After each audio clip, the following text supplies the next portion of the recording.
LZcontrol 556 back again today. We're running and gunning. Today I'm going to shoot my personal AR-15. This is a Bushmaster Carbon 15, carbon fiber upper and lower receiver. This has got a 16-inch chrome lined barrel, chrome lined chamber. This gun is the second generation gun, and how you can tell the difference is the forward assist for the bolt, and the upper receiver has it's a flat top metal upper receiver. I think the previous version had a carbon fiber upper receiver Picatinny rail, and this gun has the straight gas block on it, which is front sight really not needed because I've got mag pull, flip up, back up, front and rear sights, which are excellent. I've got mounted on here a 20mm compact millet red dot sight. It's a very simple sight. It's 1 3-minute of angle red dot. It does have the rheostat type adjustment on it.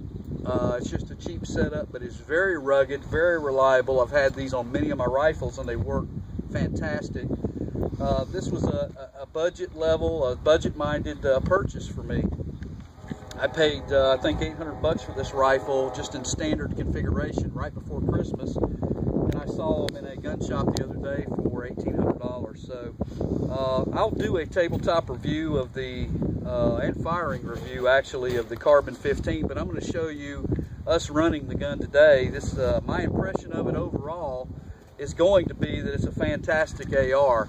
It's carbon fiber. You can say what you want to about them, but the gun does what it's supposed to do. It's rugged enough for anything that civilians will probably need it for. It operates flawlessly. It's every bit as accurate as any AR-15 I've ever fired, and I've fired some very expensive ARs, to include the HK416. This rifle will shoot right with it. It's just a terrific rifle. The one thing that I like about it, the main selling point for this rifle, is its weight. Obviously, this, with everything I've got on it right now, it weighs about 8.25 pounds. So most ARs weigh that with nothing on them. I've got an aluminum quad rail and all of this stuff on them. This is an aluminum stubby foregrip from Acid Tactical. I can highly recommend the Acid Tactical stuff, by the way. It fits very well and it's very, very rugged. So we're going to run this gun a little bit today. This has got a Rogers super stock on it. As you can see, it's got a locking device. This will fit mil-spec tubes and commercial tubes. It's a 4-position. This one was branded by Safariland. I don't know if you can see that, but the rubber butt cap on here, the butt plate on there, is Safariland marked. So this is an outstanding piece of hardware, highly recommended. It's got removable ball detent, so you can attach a sling right there. Just a quality setup.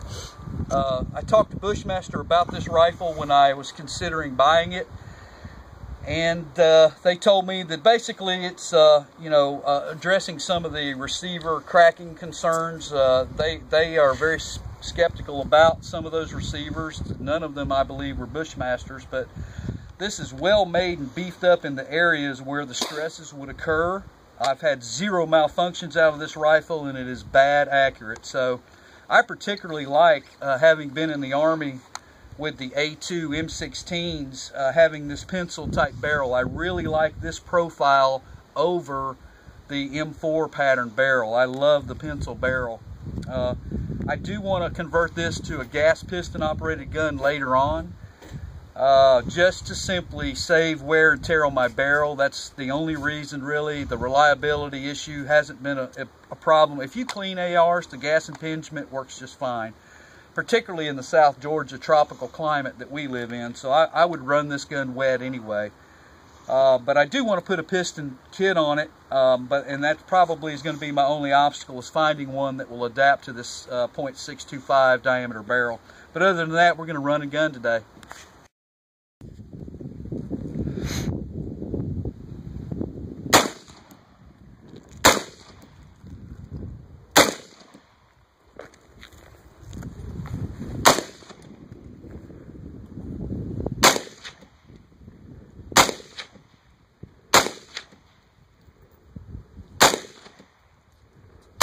Nice. beautiful gun. Impressions, Crusher, what's your impressions of the awesome, man. Bushmaster? Wherever you point the red dot at, it's gonna hit. It's beautiful, man. The only thing we've really done different, other than add furniture to it, enhance it, you know, as far as cosmetics, there was some usability with the quad rail up there. But I did do a trigger job on it last weekend. The trigger is just fantastic. I did an in-home trigger job on it, and it's twice as good as it was. I'd say it's an even, really crisp 4-pound trigger pull, which is right where I want it. Any other thoughts? The weight is terrific, isn't it? Super light gun. It feels like a toy almost, man. Yeah. Shoots great though, right? I mean, we'll see some results. So let's go up here and check it up. And this is Crusher's just first squeeze of the trigger with the new trigger job, and some really just 1 shot per second stuff here. It's easily in the size of to give you an idea, size of a hand, easily covers that. These are 55 grain jacketed hollow points, Wolf ammo, I believe, that we've got here. It's really, and by the way, folks, these the Wolf ammo, I found a couple of rounds in a bank. The hollow point ammo really does work. It was peeled back great. I mean, granted, it was hitting a mass of dirt and causing the destruction to the bullet, but it worked terrific. So that's a pretty respectable 1 shot per second event right there. So it's just fun, just absolutely fun, and very easy to defend yourself with that rifle. Wouldn't you say, Crusher? Definitely.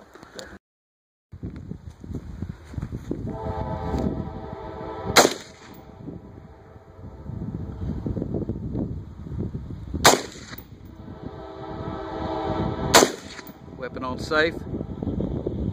Very good. All right, let's go down and look at your work. Okay, folks, this is the result of Austin there shooting the Bushmaster. Looks pretty cool, holding on to it, doesn't it, Austin? What do you think of the rifle? Felt pretty good. Didn't kick as much as I thought it would. Yeah, manageable, pretty manageable. Yeah, and this is a result of a 12-year-old, first time he's touched the gun, being able to handle it. So it's great work. Nothing wrong with that at all. That's probably 6, 8, 10 shots there, right on target. So right where they need to be. Good work, Austin. Good work.